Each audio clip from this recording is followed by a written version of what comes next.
you posted some memes about this game, which I appreciated. The NFC Championship game, the Bucs You win agreed with it, 31-26. didn't you? Did you agree with the meme? I did. I mean, we're going to go over this in a sec, but I thought it was a bad game. It was a bad game. I thought the officiating wasn't consistent. Like, yes, it was the right call. It was consistent. No, it was consistent. I'm going to correct you here. It was consistent for the first 3 quarters, and then the rest decided maybe we should, earn our paychecks from like Tom Brady, start throwing some stuff. I don't want to. The narrative that the refs rigged that game is BS to me because they let both sides hold and touch. The problem is they didn't call the PI on Murphy Bunting, but called in on Kevin King, who, by the way, Kevin King had maybe the worst game I've ever freaking seen from a defensive back in an NFC game. Like, there's no excuse from him for like the Miller catch, but I do think that was the biggest no call of the game. On that holding before it, just that was the biggest like mistake the refs made. Yeah, and it was a blatant PI. Blatant. Yeah. Like, I mean, and granted, granted, you don't know if that winds up being a first down conversion. Yeah, anyway. Sure. Yeah. But you're right. Like, it was a blatant PI, and it set Brady up in great field position, and Tom just unleashed a dagger, which we're going to get into the analysis of Brady and Rodgers in a second. Yeah. But, like, I mean, I'm with you. I think that the biggest inconsistency was pretty much what won the Bucs the game, or at least secured the game for the Bucs. Like, that's my view. I mean, refs need, like, everyone hates when the refs call like just any call against their team, but like their calls are kind of what like make the game sometimes. Like, one call that's just wrong is just going to change the outcome of the game. I mean, like that. The touchback no call. I mean, at the start, like I thought, had a challenge on it. Yeah, but Joe, just transitioning now, right? Yeah, I literally wrote in our plan that was a hot ass mess. So how do we make sense of all of it? Like, just, I mean, obviously, like the recap. I think we just did. Yeah, I think we just to recap for those who didn't watch this, right? You have Tom Brady in the first half, had maybe a classic vintage Brady performance, and then in the second half, he throws 3 picks, 2 of which were his fault. The one to Evans that was high-ish probably should have been caught. Even if that's incomplete, I don't think it gets picked off. So you can blame Evans for that second pick, but.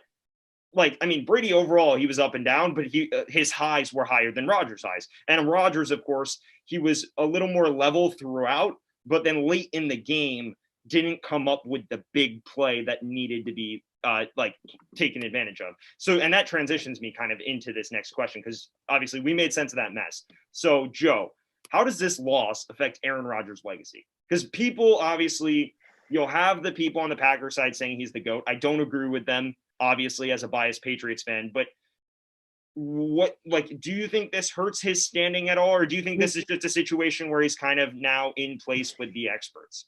I think first of all, I mean, we should get into this debate one day, because like, I think both of these franchises like could have a claim to the GOAT, but it depends on your definition of it. Yes. Like, but that's a story for another day. Yeah. I think it does affect Rodgers' legacy. Like, they were by far the better team. Yes, throughout the season. Yeah. And they failed. That's the only word I can think of for them. They failed. Yeah. They were given, like, Brady gave them multiple chances to win. Facts. Or take the lead at least. Or tie it. Yeah. But they didn't capitalize on any of them. Mm-hmm. Now, I will say, play of the game, shout out to Jair Alexander. It was him, right? Yeah, it was Alexander. Yeah. Greatest interception of the game, I think. I mean, it was awesome, though. Like, just the way he did it. But, like, you didn't capitalize on it. And, I mean, credit to the Bucs defense 2 weeks in a row, like, just stopping these quarterbacks. I mean, even though like they gave Rodgers like the yardage to get to the end zone, I mean, they stopped them in the red zone, and then they just like got lucky that LaFleur made the worst call ever in a championship game. And that's actually what I want to go to here. And that'll transition us actually into the final question when we talk about Rodgers going forward and the comments he made post game. But like, the biggest thing for me on this is, yeah, I think it hurts Rodgers' legacy because for me, right, the GOAT is someone who gets it done when it matters most. And you can say what you want about Brady throwing the picks, but he is 43, and you know what his record is in clutch time situations, especially in the playoffs. He's got a great resume for that. My big issue here is, right, and I don't want to get into the whole GOAT debate. You know where my stance is on this. I think 6 is greater than 1. I think the fact that he wins 1 NFC championship game and is level with Rodgers says all I need to know. But Rodgers is objectively a more talented guy. And the biggest thing for me is, like, you're Aaron Rodgers. You're down by a score. You have the football because your counterpart gave it to you. Like, I don't want to say willingly, but he threw a couple pretty bad passes to set him up in half decent field position. And he got to the red zone and on a couple of those possessions kind of choked. I don't want to say it's all on Rodgers. I think some of it, Adams made an awful drop in the first half, which is totally separate. But late in the game, Rodgers didn't come up with the big play. And then, of course, Matt LaFleur on 4th down, like, I'd be remiss if I didn't bash the coaching there, because you got to give Aaron Rodgers, as Stephen A. Smith would say, a bad man, down 8 on 4th and short, a chance to, or 4th and medium, a chance to at least get you level. I think that field goal call with 2 minutes left is one of the most egregious mistakes I've seen from a coach in the playoffs. And so while I will say it hurts Rodgers a bit that he didn't come up big on previous drives, LaFleur has to get some of the blame, because who knows what would have happened if Rodgers has that chance on 4th and medium. Yeah. And honestly, like the first field goal they kicked, like, it was another situation like that, wasn't it? Like, yeah, it was in the red zone. And then, I mean, you saw this, like, Rodgers had clear space to run, like, on that 3rd down play to get a touchdown. To be fair, that's also on him for not. Yeah, that one's on I'm saying that one's on Rodgers, but, like, I mean, that would have been big for the game too. 100%. I think it was just a calamity in many respects for the Packers. You can say what you want about the officiating. We had our qualms with it, but people are saying the refs won Brady the game. No. Like, honestly, Rodgers in many ways won Brady the game. And Matt LaFleur in many ways won Brady the game. So, and transitioning now, the big thing is, right, and something that's in the media, there's a quote, LaFleur, I forget who said it, but basically someone said LaFleur trusted the defense more than he trusted Aaron Rodgers, which on the surface is basically what happened, even though it sounds absurd and stupid. It's dumb. It's not right. Like, that's the dumbest thing ever. Well, no, what they mean is that decision. He said, I will put faith in my defense to get a stop over putting faith in Aaron Rodgers to convert that 4th and medium and win us the football game. That's what he meant by that. So LaFleur basically said, like, Aaron, I'm going to kick a field goal and give it back to the defense and trust them to make a stop rather than trust you to make a play. I'm saying that's dumb to trust your defense. Who's given up 31 points already to the Bucs. Yes. And doesn't seem to be able to do much. Mm-hmm. When you got one of the best quarterbacks in this season in general, I mean, who's been playing great, has been able to get the team into, like, these red zone positions, and I mean, didn't capitalize on one, which honestly hurt him, and then another one at the end of the game. I would go for it on 4th down. Any coach, Mike McCarthy, would have gone for it on 4th down, because Aaron Rodgers is a quarterback you trust. Facts. Like, if you don't trust your quarterback, then, I mean, why are you even coaching, especially when you have a quarterback like Aaron Rodgers, like prime Tom Brady on 4th down and, like, 5? Would you be kicking a field goal, or would you No, hell no. Yeah. Like, you wouldn't do this. And I mean, I agree. It was just a dumb play, and, like, I think Aaron Rodgers has a right to be mad at LaFleur for that. And that transitions us kind of seamlessly into this final point, right?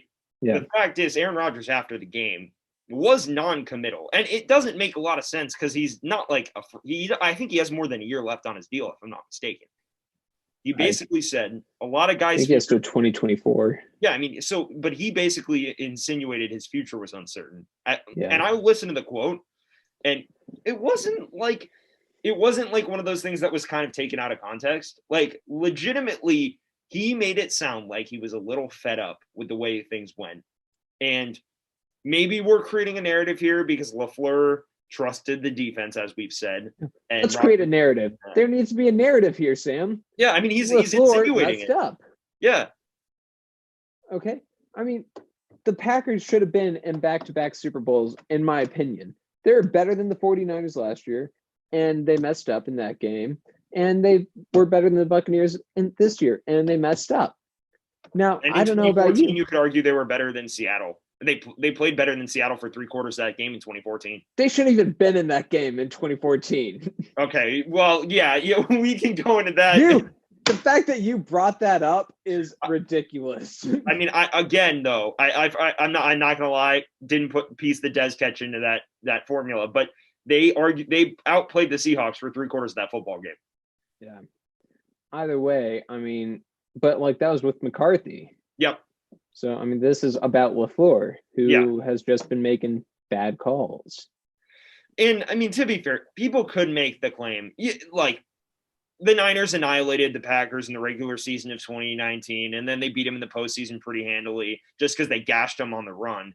Mm-hmm. But, I mean, it's not – I mean, they were playing Jimmy G. Like, I mean, even if all around the team is better, your quarterback situation is infinitely better with Aaron Rodgers than it would ever be with Jimmy G.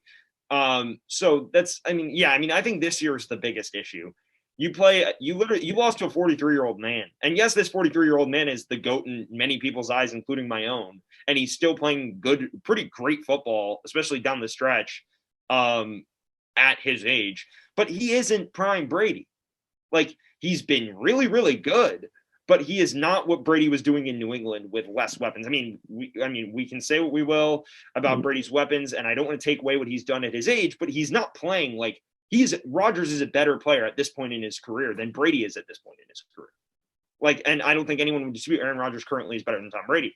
And maybe the Bucs are more well-rounded again, and maybe you're playing this guy with the intangibles for winning big games like this, but I don't know. I'm with you, dude. Like, you have a guy, your coach literally hands the ball back to Tom with the lead with 2 minutes left instead of banking on the MVP. If I'm the MVP, I'm like, well, if you don't have faith in me, I'm going to go somewhere where someone does.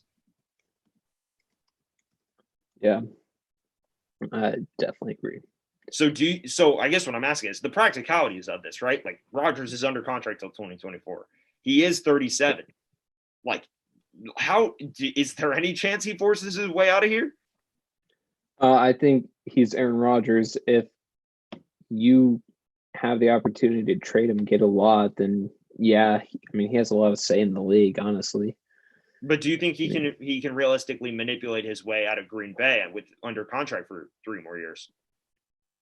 Yeah, like we're seeing that happen a lot this year. Deshaun Watson's doing that with contract left.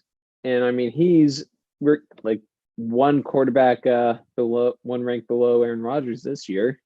Next year he might be like the number 2. Depends on the system he's in, but yeah. Yeah, I mean, quarterbacks are doing it a lot this year. I wouldn't put it past him for like asking for a trade. But the question is like, will he do it? I mean, I don't think he will. I think he's going to stay a Packer for like 1 more year at least and try it again. Yeah, and he did say he needs time off. Maybe it's just an issue of being in the moment and like exhausted with how everything went. But we'll just have to see. Anyway, Joe, I think we've hit enough on the NFL for the day. But one last thing I want to ask. Oh, hey, if you like watching this video, then watch the last video right here. And if you like the video, then subscribe by clicking this button right here.